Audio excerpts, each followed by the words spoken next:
Good evening everyone. सालसन class में आपका हार्दिक स्वागत है।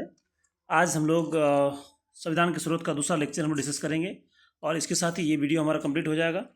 और जितने भी क्वेश्चंस हैं प्रीवियस ईयर के हम लोग वन बाय वन अलग अलग तरीके से हम लोग इसमें एनालाइज करने की कोशिश करेंगे और इससे क्या होगा, आपको आगे की रणनीति बनाने में सुविधा होगी।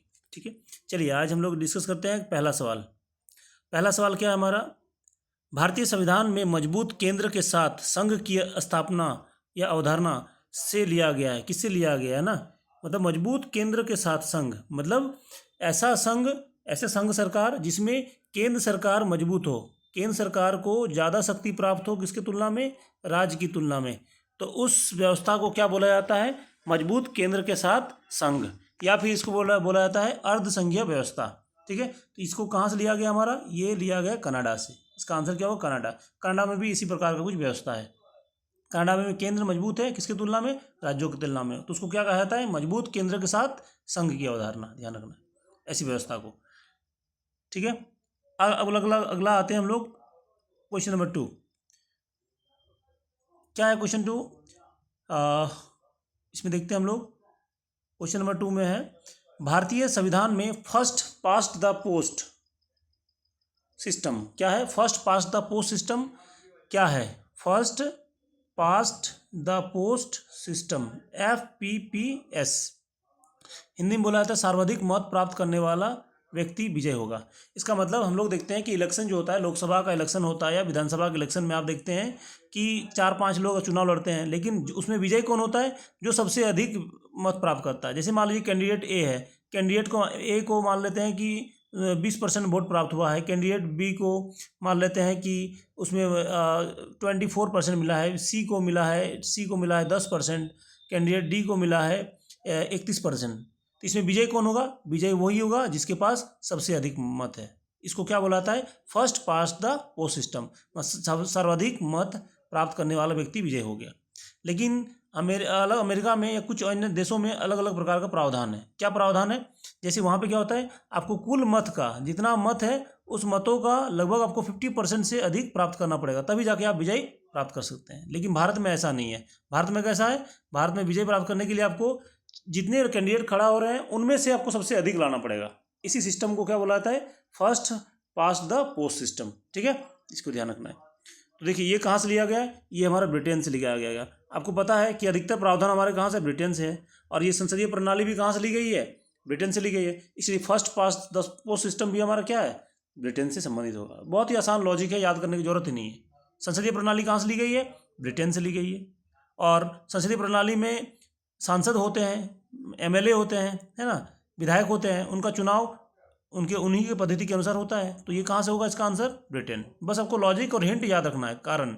जब आपको कारण याद है तो ऑटोमेटिक क्या होगा, सारे प्रश्न याद हो जाएंगे, आपको रट्टा मारने की जरूरत नहीं पड़ेगा। क्वेश्चन नंबर 3, क्वेश्चन नंबर 3 में क्या है देखिए, तो भारतीय संविधान में शामिल नीति निर्देशकत्व की अवधारणा किस देश से ली गई है। बहुत आसान क्वेश्चन है ना। ये कहाँ से ली गई है, आयरलैंड से DPSP का चर्चा किया गया है, DPSP है ना, नीति निर्देशक तत्व का चर्चा कहाँ से किया गया है, लास्ट वीडियो में चर्चा किया, ये कहाँ से है, आयरलैंड से। नेक्स्ट देखते हैं क्वेश्चन नंबर 4। क्वेश्चन नंबर 4 में है क्या है, भारतीय संविधान में विधि का शासन की संकल्पना किस विदेशी संविधान से ली गई है। रूल ऑफ लॉ, तो रूल ऑफ लॉ कहाँ से लिया गया, UK से। रूल ऑफ लॉ का मतलब क्या होता है कि सब कुछ विधि के अनुसार होगा, कानून में जो लिखा है उसी के हिसाब से होगा, उस पर क्या क्या बुलाता है, विधि का शासन। ध्यान रखना है। आगे क्या दिया गया है, आगे है हमारा, भारत के संविधान की संसदीय सरकार की अवधारणा, संसदीय सरकार की अवधारणा किस देश से गृहीत की गई है। सिंपल सा चीज़ है, कई बार बताया, इंग्लैंड से होगा, है ना, चेंज कर दिया, ब्रिटेन की जगह इंग्लैंड कर दिया है। Britain, England, great Britain, UK, है ना, ये सभी शब्दों में अलग अलग है, सबका मीनिंग अलग होता है, लेकिन हम लोग को अभी एक ही समझना है। इसके बारे में चर्चा हम कभी अलग से करेंगे, जब ज्योग्राफी क्लास होगी उसमें हम लोग इसमें डिटेल में चर्चा करेंगे। ठीक है, कोई तनाव लेने की आवश्यकता नहीं है। चलिए नेक्स्ट आते हैं हम लोग, भारतीय संविधान में भाईचारा की भावना किस देश से प्रेरित है। भाईचारा मतलब बंधुत्व, तो बंधुत्व शब्द जो हमारा संविधान की प्रस्तावना में वर्णन किया गया है वो कहाँ से लिया गया है? फ्रांसीसी क्रांति से उत्पन्न हुआ है, इसलिए फ्रांस से ये लिया गया है। फ्रांसीसी क्रांति से 3 हुआ है, स्वतंत्रता, बंधुता और समानता। तीनों कहाँ से है उत्पन्न हुआ है? फ्रांसीसी क्रांति से, इसलिए इसका आंसर क्या होगा? फ्रांस। ध्यान रखना है। नेक्स्ट लिखो। नेक्स्ट हम लोग आते हैं कौन सा? भारतीय संविधान में मौलिक कर्तव्य किस देश से लिया गया? मौलिक कर्तव्य है ना, मौलिक अधिकार नहीं है यहाँ पे, क्या है? मौलिक कर्तव्य। नागरिकों के लिए 11 मौलिक कर्तव्यों का वर्णन किया गया है हमारे संविधान में। संविधान के किस पार्ट में किया गया है इसको? ये संविधान के भाग 4A या भाग 4 में इसका चर्चा किया गया है। ठीक है, आर्टिकल बोला है तो कौन सा आर्टिकल में? 51A में इसकी चर्चा है। किस देश से लिया गया है मौलिक कर्तव्य? सोवियत संघ, या जिसे वर्तमान में रूस बोला जाता है, रसिया बोले, सब एक ही नाम है उनका। नेक्स्ट आते हैं हम लोग अगला सवाल, क्वेश्चन नंबर 8। क्वेश्चन नंबर 8 में क्या है? क्वेश्चन नंबर 8 है, भारतीय संविधान में उल्लिखित आपातकालीन प्रावधान किस देश से लिया गया है? सिंपल सा है, इसका आंसर क्या है? यह है जर्मनी। जर्मनी से याद कैसे रखना है? अब बताओ, जर्मनी में कौन था? जर्मनी में हिटलर था। कौन था? हिटलर, है ना। अब बताओ, हिटलर ने पूरी तबाह मचा दिया था। ऐसे याद रखना कि जर्मनी में हिटलर ने आपातकाल लगा दिया था एक तरफ से। तो इस तरह से आपको याद रखना है, जर्मनी, आपातकाल का संबंध है जर्मनी के साथ। यदि आपको हिटलर याद है तो आपातकाल ऑटोमेटिक याद रह जाएगा, ये ध्यान रखना है। चलिए नेक्स्ट हम लोग आते हैं अगला सवाल, क्वेश्चन नंबर 9। क्वेश्चन नंबर 9 है, भारतीय संविधान की प्रस्तावना में समाजवाद शब्द की चर्चा कहाँ से की गई है? किस क्रांति से की गई है ना, ये ध्यान रखना है। बताइए तो इसका आंसर क्या होगा? क्या होगा इसका आंसर? फ्रेंच क्रांति, जर्मन क्रांति, अमेरिकी क्रांति, रशियन क्रांति, है ना। बहुत आसान सवाल है इसका। इसका आंसर क्या होना चाहिए? रशियन क्रांति। देखिए, रशियन क्रांति लिख दिया है, इंग्लिश में लिख दिया है, इसी को हम लोग क्या बोला जाता है? रूस भी बोला जाता है इसका नाम, ये ध्यान रखना है। तो रूस हो जाएगा इसका आंसर। पूछा जाएगा समाजवाद का सबसे बड़ा देश कौन सा है, तब भी इसका आंसर क्या होगा? रशिया या रूस, है ना, ध्यान रखना है। नेक्स्ट क्वेश्चन नंबर 10 हमारा है। क्वेश्चन नंबर 10 है, भारतीय संविधान की निम्नलिखित में से कौन सी विशेषता कनाडा की संविधान से नहीं लिया गया? ये ध्यान रखना, नहीं लिया गया, है ना। क्या होगा आंसर होगा? बताइए। मजबूत केंद्र वाला संघ, ये तो अभी हम लोग चर्चा करके आए हैं कि मजबूत केंद्र वाला संघ को क्या बुलाता है? अर्धसंघीय या अर्धसंघ बोला जाता है। ठीक है। सर्वोच्च न्यायालय की सलाहकारी अधिकारिता, इसका मतलब क्या है? सर्वोच्च न्यायालय राष्ट्रपति को कुछ विशेष मामलों में या संवैधानिक मामलों में सलाह दे सकता है। कौन सा है? आर्टिकल 143, है ना, बहुत ही यूनिक आर्टिकल है ना, 143। तो 143 में सर्वोच्च न्यायालय राष्ट्रपति को सलाह दे सकता है। तीसरा है समवर्ती सूची। आपको पता है समवर्ती सूची कहाँ से लिया गया है? ऑस्ट्रेलिया से लिया गया है। तो ये इसका आंसर कौन सा हो जाएगा? सी।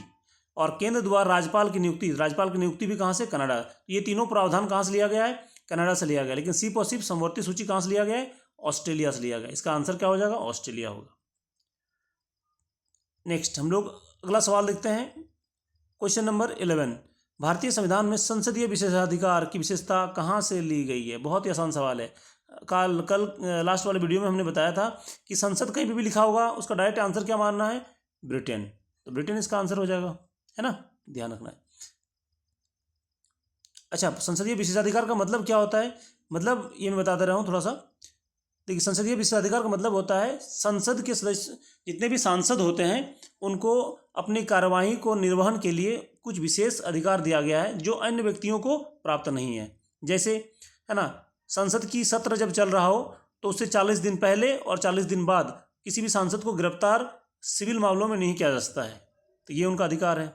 संसद में बोला गया कोई भी वाक्य या किसी के बारे में दिया गया स्टेटमेंट को कोई किसी भी रूप में न्यायालय में चुनौती नहीं दी जा सकती है। तो ये सब उनके क्या है? विशेष अधिकार हैं, इसलिए इसको बोला गया संसदीय विशेषाधिकार। ठीक है, ध्यान रखना है। कहाँ से लिया गया? ब्रिटेन से।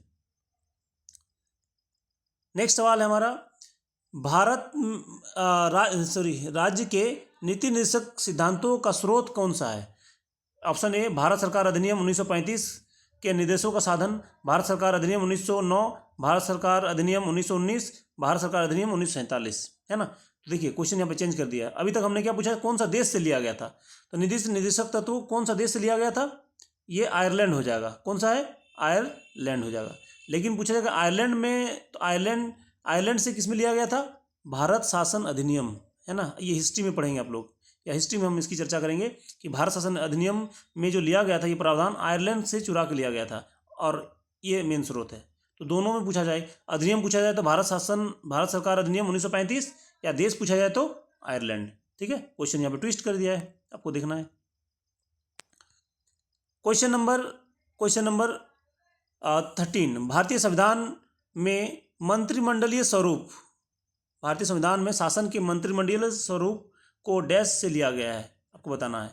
अब मंत्रिमंडल मतलब जैसे प्रधानमंत्री होता है, पीएम प्लस उनका जितने मंत्री होते हैं उन सभी मंत्रियों को मिलाकर क्या बनता है, मंत्रिमंडल बनता है। इसी तरह सीएम होता है, सीएम प्लस उसके मिनिस्टर्स होते हैं, तो सारे मिनिस्टर मिला क्या बनता है, मंत्रिमंडल बनता है। तो ये जो स्वरूप आया है किस संविधान से लिया गया है, जो पीएम और सीएम का कंसेप्ट कहाँ होता है, जहाँ संसद होती है, संसदीय व्यवस्था। देखिए इसका भी आंसर क्या हो जाएगा, यूके, है ना, सिंपल सा आंसर है। बस आपको समझना है कि मंत्रिमंडल मतलब क्या होता है, उसमें प्रधानमंत्री होंगे, सीएम होंगे, उस हिसाब से होती है, तो आपको याद करने की जरूरत नहीं। ये भी क्या है, एक संसदीय व्यवस्था है, मतलब इसमें छुपा हुआ है संसद, आपको ढूंढना है इसमें क्या ढूंढना है, संसद। तो देखिए संसद घुसा हुआ है इसमें। ठीक है, चलिए नेक्स्ट हम लोग देखते हैं क्वेश्चन नंबर 14। क्वेश्चन नंबर 14 में है, भारत में कानून द्वारा स्थापित प्रक्रिया का सिद्धांत किस संविधान से लिया गया है। मतलब क्या गया है, प्रोसीजर। देखिए इसका इंग्लिश क्या होता है, इंग्लिश बहुत जरूरी है इसका, नहीं तो फंस जाएंगे फिर। Procedure established by law, procedure established by law क्या होता है, प्रोसीजर इस्टेब्लिश्ड बाय लॉ क्या होता है, दोनों में अंतर देखिए। अभी मैं बताया कि ड्यू प्रोसेस ऑफ लॉ या फिर विधि का शासन, और एक है कानून द्वारा स्थापित प्रक्रिया। देखिए रूल ऑफ लॉ या कानून का शासन में क्या होता है, दोनों में अंतर समझ लीजिए पहले, तभी आपको समझ में आएगा आगे का। कानून का शासन का मतलब क्या होता है, कानून का शासन का मतलब होता है कि कानून में जो कुछ लिखा है अक्षरशः उसका पालन किया जाएगा, या उसी के हिसाब से फैसला लिया जाएगा, उसको क्या बोला जाता है, कानून का शासन या रूल ऑफ लॉ। लेकिन कानून में कभी कभी चीज़ें, कानून से दायरे भी नेचुरल जस्टिस होता है, प्राकृतिक न्याय होता है। कभी कभी कानून भी कुछ मामले में गलत हो सकता है, उस मामले में नेचुरल जस्टिस को ध्यान में रखकर फैसला लिया जाता है। तो इस प्रक्रिया क्या बोला जाता है, कानून द्वारा स्थापित प्रक्रिया होता है ना। और ये कहाँ से लिया गया हमारा, बताइए इसमें चीज़ को, कनाडा, आयरलैंड, दक्षिण अफ्रीका, जापान, कहाँ से लिया गया है। इसका ऑप्शन सही नहीं दिया गया ना, इसका ऑप्शन क्या होना चाहिए हमारा, ये होना चाहिए यूएसए होना चाहिए, लेकिन इसमें दिया नहीं गया है। ठीक है, तो ऑप्शन, सारे ऑप्शन इसमें गलत है, ध्यान रखिएगा इसमें। चलिए हम लोग आते हैं आगे, नेक्स्ट आते हैं क्वेश्चन नंबर 15। क्वेश्चन नंबर 15 है, भारतीय संविधान में संशोधन का प्रस्ताव निम्नलिखित में से किस देश से लिया गया है। मतलब सिंपल सा पूछ रहा है कि आर्टिकल कौन सा है, 368, अनुच्छेद 368 जो संविधान संशोधन की प्रक्रिया है वो किस संविधान से लिया गया है या किस देश से लिया गया है। इसका आंसर होगा दक्षिण अफ्रीका से। दक्षिण अफ्रीका से संविधान संशोधन करने की प्रक्रिया को लिया गया है। उसी प्रकार हम लोग आते हैं क्वेश्चन नंबर 16। क्वेश्चन नंबर 16 में क्या है, भारतीय संविधान में अपनाया गया प्रावधान उस देश के संविधान जिससे वह लिया गया है इनमें से कौन सा युग्म सुमेलित नहीं है। मतलब कौन सा मैच द फॉलोइंग करना है आपको, कौन सा मैच नहीं है, है ना। कानून के शासन का विचार कहाँ से लिया गया है, ब्रिटिश संविधान से, ये सही है। मौलिक अधिकार यूएसए से, सही है। राज्य के नीति तत्व आयरिश संविधान से, ये सही है। और स्वतंत्रता, समानता और बंधुत्व का सिद्धांत कनाडा से, नहीं ये गलत है। ये कहाँ से लिया गया है, फ्रांस से लिया गया है। कहाँ से लिया गया है, फ्रांस से लिया गया है। इसका आंसर क्या हो जाएगा, डी। ठीक है, चलिए क्वेश्चन नंबर 17। क्वेश्चन नंबर 17 क्या कहता है कि भारतीय संविधान में निम्नलिखित में से कौन सी विशेषता सोवियत सोशलिस्ट रिपब्लिक, देखिए यूएसएसआर का फुल फॉर्म दे दिया गया है। इसका पूरा नाम क्या है, इसका अभी वर्तमान नाम क्या है, रूस है ना। मौलिक अधिकार, पंचवर्षीय योजना, प्रस्तावना, ये समवर्ती सूची। तो मौलिक अधिकार आपको अभी बताया थोड़ी देर पहले, ये कहाँ से लिया गया है, यूएसए से। प्रस्तावना कहाँ, प्रस्तावना तो हमारा प्रस्तावना जो है यूएसए से लिया गया है। समवर्ती सूची ऑस्ट्रेलिया से। और ये 5 ईयर प्लान या इसको बोला जाता है पंचवर्षीय योजना, ये कहाँ से लिया गया है, ये रूसी संविधान से या फिर सोवियत यूएसएसआर से लिया गया है। ठीक है, चलिए क्वेश्चन नंबर 18। भारतीय संविधान में स्वतंत्रता का सिद्धांत निम्नलिखित में से किस देश से लिया गया है। देखिए मैं पहले भी चर्चा कर चुका हूँ कि स्वतंत्रता, समानता, बंधुता, ये 3 शब्द किस क्रांति का जनक है, ये फ्रांसीसी क्रांति के बाद इसका उत्पन्न हुआ है, इसलिए इसका आंसर क्या हो जाएगा? फ्रांस। ठीक है, बहुत आसान सवाल था। नेक्स्ट सवाल है कि भारतीय संविधान का निम्नलिखित में से कौन सा कनाडा के संविधान से लिया गया है? देखिए ये एसएससी सीएचएसएल टायर 1 में पूछा गया, 2023 में पूछा गया। क्वेश्चन को चेंज कर दिया गया। इसी तरह सेम क्वेश्चन हमने पहले भी पढ़ा था हमने, तो थोड़ा सा चेंज किया गया इसमें। न्यायपालिका की स्वतंत्रता, देखिए आपको मैंने कई बार बताया कि न्यायपालिका से संबंधित कुछ भी होगा वो यूएसए में होगा। न्यायपालिका और प्रेसिडेंट से संबंधित कुछ भी चीज़ें होगा वो आपको किस में संबंधित होगा? वो यूएसए संबंधित होगा। और संसद से संबंधित ब्रिटेन से होगा। गणराज्य की संकल्पना कहाँ से ली गई है ना? ये भी हमको समझ में आएगा, फ्रांस से ली गई है। फिर उच्चतम न्यायालय का परामर्शदात्री क्षेत्राधिकार, ये तो अभी हम पढ़े हम लोग कनाडा से, है ना। और समवर्ती सूची कहाँ से लिया गया है? ऑस्ट्रेलिया से लिया गया है। ठीक है, इसका आंसर कौन सा हो जाएगा? C number. तो परामर्शदात्री मतलब आर्टिकल 143। तो 143 के तहत जो सर्वोच्च न्यायालय का सलाह देने का अधिकार है किसको? राष्ट्रपति को। तो इस अधिकार को वर्णन कहाँ से लिया गया है? कनाडा के संविधान से लिया गया है। चलिए आज का अंतिम सवाल देखते हैं हम लोग। भारतीय संविधान में मौलिक अधिकार किस संविधान से अंगीकृत किया गया? बहुत आसान सवाल है। ये क्या होगा इसका आंसर? ये आंसर है इसका हमारा संयुक्त राज्य अमेरिका है। पहला नंबर, ए नंबर हो जाएगा इसका आंसर। ठीक है, तो ये हमारा आज के 20 सवाल हो गए। और इसी तरह से आपको लगता है कि किसी वीडियो में किसी टॉपिक से संबंधित आपको दिक्कत हो रही है, उस टॉपिक के बारे में कमेंट कीजिए, है ना। और ताकि मैं उसके बारे में वीडियो बना दूँ, आपको कोई इसमें दिक्कत नहीं होगी, है ना। अब वीडियो को ज़्यादा से ज़्यादा लाइक करें, शेयर करें, ताकि, है ना, ताकि मुझे भी थोड़ा मोटिवेशन मिले और मैं आगे फर्दर आपके लिए और बेहतर वीडियो बना सकूँ। ठीक है, धन्यवाद।